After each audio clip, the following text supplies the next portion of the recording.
Did you ever hear of the band Pop? Yeah, of course. Everybody has. They had that ridiculous hair and those ridiculous outfits, and oh my God, you're one of them. And action! It is a romantic comedy, and it really has a unique personality. I met that guy from that band you used to like. He invited me to come see him perform tonight. Gary, I'm going out! Now, girls, be honest. Are these pants too tight? This film explores how two people can come together and what they create. Have you ever done any writing? Everybody's done some writing. That doesn't mean I can write a song. There's an odd couple aspect to it, which is romantic and sexy and funny. I can't read it. What did that say? Rolling Stone called it a crass, contrived effort, not even good enough for a dentist's chair. It's romantic. The music is great. There's a lot of heart to it. You look like a little worried doggy. And all those things work together in this film.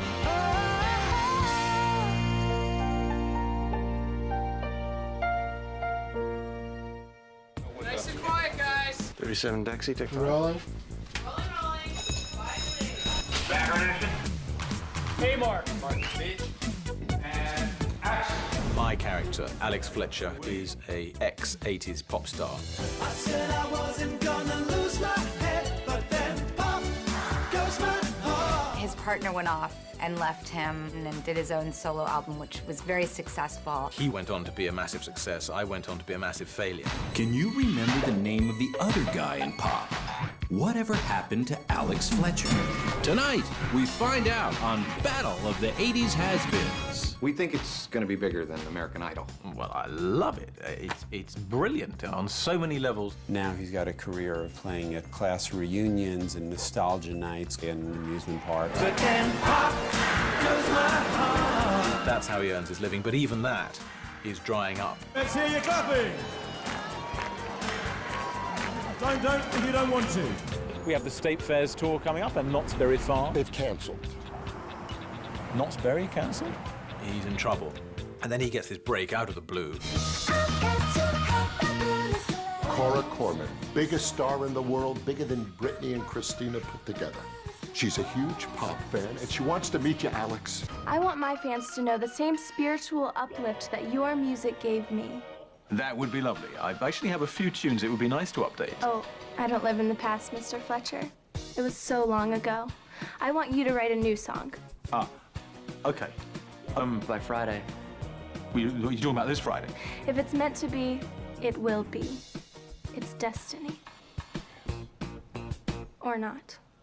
Question is, can I write it? Because although I can still write music, I can't write lyrics. I've never been able to write lyrics. That was always the job of my partner. I can't possibly write a song by Friday. If you do a song for Cora, we might even get Disneyland. Don't tease me. I'm very vulnerable at the moment. We need this. And I have to find a lyricist. Give it up, I'm a bad heart witch. No. But with some magic, I just might switch. That is actually quite intriguing. That's not my lyric. I play Sophie Fisher, who is a little bit neurotic. I'm sorry, I shouldn't have gotten involved. I have no filtering system. Finish it. Things just sort of come out of her. Let's fly my broom to the stars above and we'll charm our way back into love. I suddenly realized she's got this incredible talent. I would love to talk to you about maybe writing some lyrics. I'm just here to cater to the plants. That one is plastic.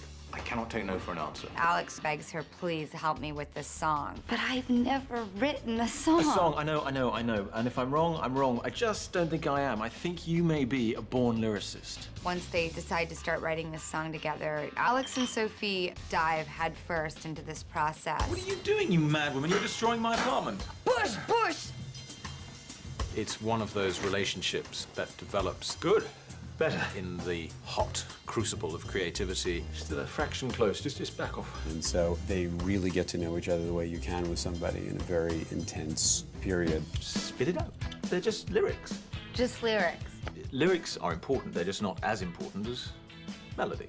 A melody is like seeing someone for the first time, the physical attraction, sex. I so get that. But then, as you get to know the person, that's the lyrics, their story, who they are underneath. What do you think of this? Just keep writing. And then you get to see Alex put together the music and the chords and the melody and the notes. You sort of see these two things come together and how it makes the song. And the movie is really a story of them writing this song and how their relationship intertwines with that. You go through all those various moods, including getting kind of silly with each other. I really wanted to talk to you. About the fact that unfortunately we're going to have to leave early. You can't leave yet. And throughout all those shenanigans, we're getting closer and closer. This is good. Yes. There's chemistry, and there's humor, and there's creative stimulation of shooting like fireworks, and they realize there's something really amazing going on here beyond this song. Rolling. Listen, we cannot let her talk to Cora. She's going to ruin everything. I certainly wrote it with Hugh in mind. It felt to me like Hugh could play both the rock star side of it and the guy who's very verbal and articulate. My God, you are Cole Porter in panties. Of course, having said that, Cole Porter probably did wear panties. He's very funny and very inventive and always is coming up with stuff. I performed at a fat farm once. They loved me. I threw out little treats from the stage. They went crazy. It was like a dietetic Altamont. This part fits him like a glove, and his singing and dancing skills are really incredible. And I think that that is a really great thing to watch Hugh Grant do, to be all these different colors.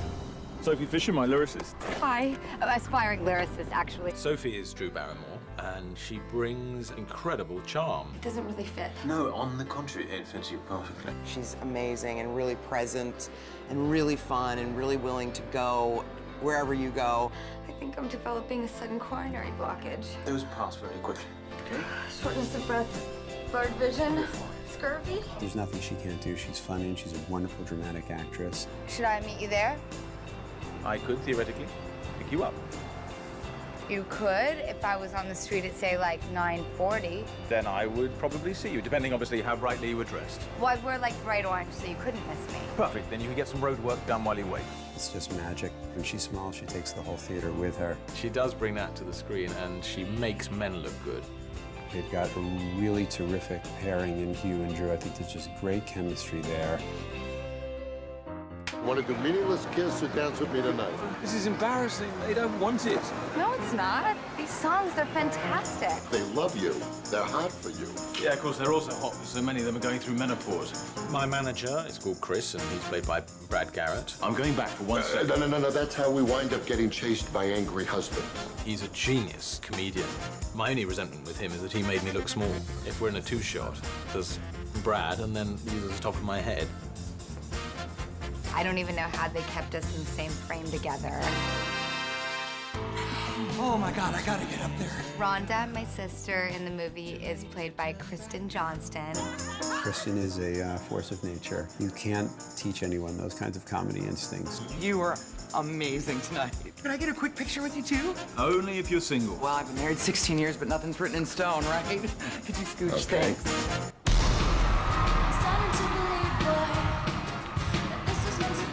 Haley Bennett plays Cora Corman. This is her very first film.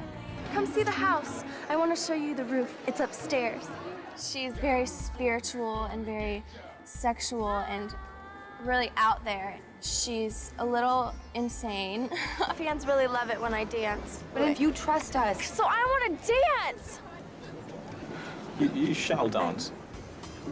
I do love Mark Lawrence, who wrote and directed the film. It's fun to have very, very good dialogue, and I do think he's a truly funny writer. Action! And he writes interesting characters that have a wit and a charm. He really creates characters of depth. Cut. Very nice. We had a lot of fun recreating the 80s. Playback. I think the most fun was the music video because we were able to really do a very cheesy version of a 1980s video. It was a lot of fun to do that. We watched a lot of old Duran Duran videos. They used to do two things with their videos. They'd have shots of the band playing, and then they'd also do these stories, incredibly badly acted and shot in a very cheesy way.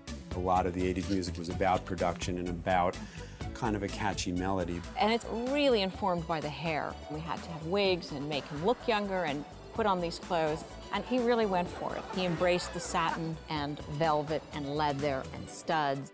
I do look a little bit like a kind of Parisian madam, though. They did hire the very best people to try and knock me into shape musically. We started with voice, and then about a week or two into it, we started with some basic piano. I've never been very musical. I was amazed. I thought I would hate it. And I got to love it. Learning to play the piano, learning to sing and dancing. Hugh had really never danced or performed like that before, and he just took to it. I'm old, I'm stiff, I can barely get round a golf course, let alone shake it in a pair of very tight trousers. And he did his very best with me, but... We found some funny hip movements. We came up with a special move for him, of these hip thrusting and motorcycle type hands. He found his own style. The world will be the judge of that. He really, really, really applied himself. And the truth of the matter is, he has a really nice voice. I was living in the past, but somehow you've brought me back.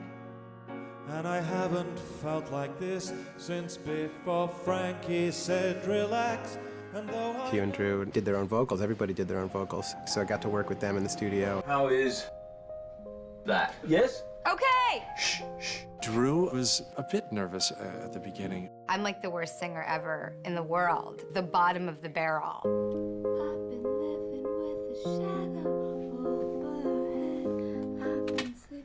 Just a little bit louder, because this song is intended for humans, okay? But then it was unbelievable. all I wanna do is find a way back into love. They were great. They both have really nice singing voices. I can't make it through without a way back into love. And if I open my heart to you. You don't often see a romantic comedy where music is so woven into the fabric of the thing. And really good music, too. You're listening to all these different sort of styles and genres and times of music, and they are a huge part of what this movie is. As much as Alex and Sophie in New York, these songs are what the movie's about. This is a movie about two people who find themselves working together through this intense experience and then discover their feelings. Whether it's in love or in work, I think you do collaborate. You do need someone to inspire you. We don't often do things in life alone. I think that's what makes the film interesting in quite an old-fashioned way. You sort of think, surely not these two. And then as the film wears on, you realize, yeah, they're absolutely perfect. You are way too talented and gifted to let anyone keep you from standing. That's wonderfully sensitive, especially from a man who wears such tight pants. It forces all the blood to my heart. I've been sleeping with a clown above my bed. Clown is not right. What is that word? Cloud. Well, write more clearly. How can I possibly Why would you have a cloud in your bed? Let me tell you, it would not be the first time.